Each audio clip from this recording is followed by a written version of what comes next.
안녕하십니까. 거꾸로 투자하는 쇼킹 부동산입니다. 7월 금통위 쇼크 모두 깜짝 놀랐다. 시작해보겠습니다. 그 전에 구독으로 인생 바꾸시기 바랍니다. 자, 금일 3분기 첫 통화정책 방향 결정회의가 있었습니다. 대부분의 전문가들이 금리는 동결을 할 것이다. 그리고 그 전망대로 실제 0.5% 현 금리를 유지하기로 했습니다. 자, 이번 7월 금통위는요, 그 어느 때보다 중요했습니다. 이준환은행 총재가 5월부터 6월까지 지속적으로 연내 금리 인상 가능성을 어필을 했었거든요. 자, 워낙 매파적으로 반응을 쏟아내다 보니까 연내 두 차례 금리 인상하는 가능한 거 아니냐, 이런 이야기까지 나왔어요. 자, 그런데 두 가지 복병이 7월 말부터 발생하게 됩니다. 첫 번째는 6월 소비자 물가 상승률이 2.6%까지가 다소 둔화되는 시장 전망치보다 낮은 모습을 보여준 거예요. 이게 왜 6월 소비자 물가 상승률이 중요했냐? 정부하고 한국은행은 3분기부터 물가가 안정될 거로 봤거든요. 물가가 안정될 거로 봤는데 2.4%로 둔화되네? 그럼 3분기 때 더 안정될 수도 있겠다. 한국은행이 물가 불안에 대해서 심각하게 생각 안 할 가능성이 커진 거예요. 그래서 시장 전망치보다 낮았던 6월 CPI가 좀 한국은행의 매파적인 성향을 좀 비둘기적으로 바꾸지 않을까 이렇게 봤고요. 또 하나는 여러분도 다 아시다시피 7월 12일부터 수도권 새로운 거리두기 4단계가 적용되면서 불확실성이 증가가 됐다는 겁니다. 자, 시장이 7월 금통위에서 주목을 했던 건 두 가지예요. 첫 번째, 사회적 거리두기 4단계 적용에 따른 물가 성장률 전망치 변경, 그것에 따른 저금리 기조 유지 가능성 부분이었고요. 두 번째는 통화정책 변화 가능성이 있냐, 코로나19 확산했는데 연내 금리 인상 한다며 못할 수도 있지 않을까. 특히 어려움이 커진 취약계층이 금리 인상 감당하지 못할 거다, 이것 때문에 금리 인상 못한다고 주장하시는 분들이 굉장히 많이 있죠. 이 두 가지에 대한 명쾌한 해답이 오늘 나왔습니다.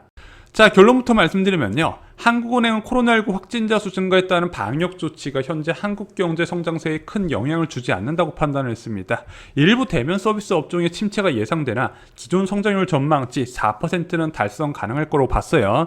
또 하나, 물가 불안이 확대될 가능성도 언급을 했습니다. 5월 소비자 물가 상승률 전망치보다 소폭 상회에서 당분간 2% 초중반 수준으로 이어질 것으로 보인다. 6월 물가 안정 목표 운영상관 점검회의에서 하반기에 2% 내외라고 했는데 2% 초중반으로 살짝 높여 잡은 거예요. 또한 금융 불균형에 따른 저금리 지속 불가 입장을 지속적으로 밝혔습니다. 기자간담회에서 많이 이야기가 나왔는데요. 자, 기자가 코로나19 재확산에 금리 인상이 지연되면 금융 불균형 문제는 어떻게 푸냐 이렇게 물어봤더니, 자, 이 금융 불균형 문제에는 정부의 거시 건전성 정책이 중요하고 정부도 그동안 강화해 왔다. 그런데 차입에 대한 자산 투자가 늘어왔다. 이것은 저금리 장기화 기대감의 결과이다. 이런 상황에서 정부의 거시 건전성 정책이 효과를 발휘하지 못하고 있다. 결국 금융 불균형 문제를 통화정책 정상화로 대처할 필요가 있다고 직접적으로 언급을 했습니다. 또한 코로나 4차 유행에 따른 자영업자 부담은 어떻게 할래? 이렇게 물어봤더니 금리 인상은 취약 부분에 어려움이 커질 수밖에 없다. 정책 지원은 계속해야 되는데, 하지만 이런 취약 부분 지원은 거시정책인 통화정책보다 기준금리를 낮춰서 지원하기보다는 집중 지원이 가능한 재정정책이 훨씬 낫다고 생각한다. 거시경제 여건이 개선되는 상황에서 현재 완화적 통화정책 기조를 끌고 간다면 부작용이 커져서 중장기적으로 한국 경제 위험 요소가 될 수 있다. 그래서 오늘 동시에 발표가 났죠. 정부에서 피해 자영업자에 대해서 8월 희망회복자금과 10월에 손실보상금 지급하겠다고 밝혔습니다. 이런 식으로 정부의 재정정책으로 지원해야 되는 부분이지 전체 금리를 낮춰서 지원할 부분이 아니다고 이야기를 한 거예요.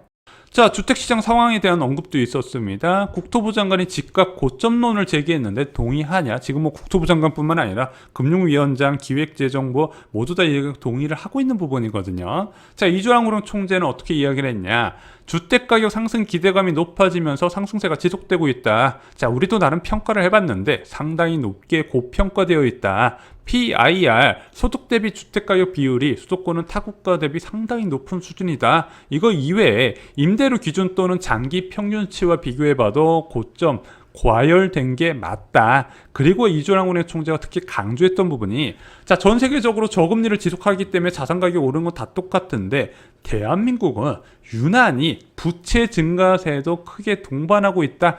그건 위험하다 언급을 따로 했습니다. 이번 금통위에서 금융 불균형에 대한 경계감을 굉장히 강하게 드러냈어요.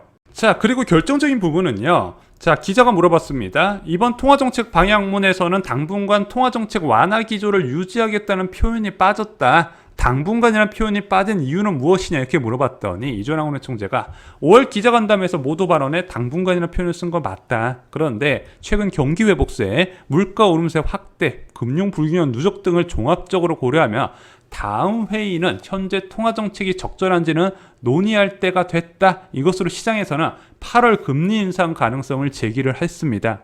또한 질문에 확진자 수 1,000명이 넘는 상황이 지속되어도 금리 인상 할 것인가 물어봤거든요. 그랬더니 이준왕 총재가 우리는 방역당국의 전망을 기초로 계획을 세웠다. 그런데 불확실성이 크긴 하지만 지금은 금융 안정에 더 주안점을 주고 있다. 이렇게 이야기를 한 겁니다.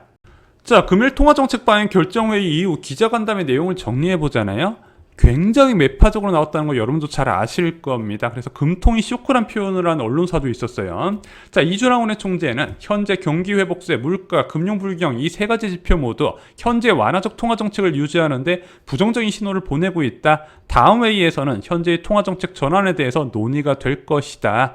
코로나19 확산에 따른 불확실성이 커졌지만 현재 성장세에 지장은 안 줄 것으로 본다. 금리 인상에 따른 취약계층 부담은 커지겠지만 그것은 거시적으로 영향을 주는 통화정책이 아닌 직접 지원이 가능한 재정정책을 사용해야 되고 그게 더 효과적으로 본다. 현재 저금리 장기화에 따른 장기화에 대한 기대감에 자산시장 과열 및 부채 증가가 위험한 수준이다. 이대로는 안 된다고 언급을 했습니다. 이것으로 8월 금리 인상은 사실상 확정이 됐다 보시면 될 것 같아요. 자, 기자간담회 이후에 국채금리가 수직적으로 올라갔습니다. 특히 국채 2년물하고 3년물 같은 경우는요, 각각 11bp, 10bp 급등하면서 금통위 쇼크를 반영한 모습이 나타났어요. 대신증권에서는 연내 금리 인상 가능성으로 수정을 했습니다.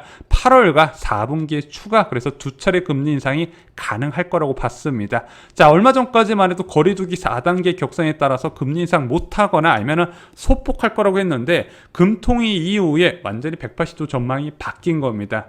자, 한국은행이 이렇게 매파적으로 나오는 이유가 있습니다. 저희가 금통위 하루 전에 영상을 올려드렸었죠. 그 하루 전에 엄청난 지표들이 쏟아져 나온 거예요. 먼저 은행 가계대출 증감세가 발표가 됐었는데 1분기 증가세가 20.8조 원이 있거든요. 1분기 가계부채 증가세가 9%대가 나왔어요. 굉장히 위험한 수치인데 2분기 때도 만만치 않은 지표가 나왔다는 부분이죠. 또한 실업률 지표가 발표됐는데 예상치를 깨고 3.7%로 실업난도 해소되는 조짐이 보이고 있습니다. 또한 6월 수출입 물가 지수가 발표됐는데 수입 물가가 전년 동월 대비 14% 상승한 것으로 나타났어요. 이게 어떤 의미냐? 3분기에도 물가 불안이 확대될 수 있다는 부분이죠. 그래서 이준왕 총재도 언급을 했습니다. 예상과 다르게 유가 상승세가 굉장히 높다. 그래서 물가 전망을 바꾼다고 이야기를 한 거예요. 자, 현재 방역당국의 전망대로 코로나19 상황이 지속된다면 제가 볼 때는 기준금리는 예상보다 빠르게 올라갈 겁니다. 그리고 제가 예상했던 것보다 훨씬 매파적인 금통이었다는 부분 정리를 드리겠습니다. 빠른 금리 인상에 대해서 대처를 할 필요가 있는 상황입니다. 이상으로 쇼킹 부동산 마칩니다. 좋아요, 구독, 공유 꼭 부탁드립니다. 감사합니다.